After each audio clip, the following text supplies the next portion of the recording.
Študenti dvoch partnerských škôl Stredného odborného učilišťa Senica a Strednej odbornej školy Otrokovice sa stretávajú v rámci aktivít projektu Mosty na Moravu takmer pravidelne.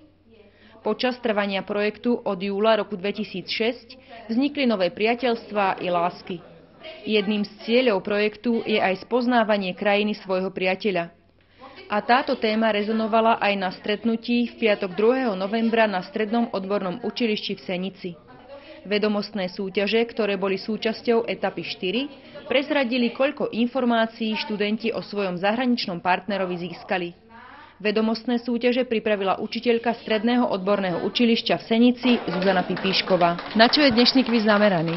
No, mal by byť na vedomosti študentov, takže traja sú tu z našej školy a traja z Otrokovickej. Budeme mať 3 disciplíny. Jedna bude na porovnávanie výrazov slovenčiny, češtiny, tak som zvedavá, že ktorí budú lepší. Druhé je v rámci celého sveta otázky, či šport, zdravie, kultúra, hocičo. A tretie, to si myslím, že bude najzaujímavejšie, lebo položím otázku spoločnú aj jedným, aj druhým. Nemôžem povedať príklad, by som prezradila, s tým, že naši odpovedia, ako to funguje, alebo je v Českej republike a Otrokovičani, tak ako to je u nás na Slovensku. Robia vám problémy otázky z histórie ohľadom Slovenskej republiky? A jo, trošku jo.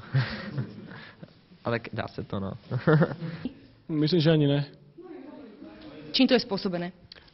Protože som na základnej škole chodil asi každý rok od 5. triedy na dejepisné súťaže, vyhrával som ich. Projekt Mosty na Moravu je implementovaný v programe iniciatívy spoločenstva Interreg 3A Slovenská republika, Česká republika. Finančne ho podporila Európska únia zo svojich fondov.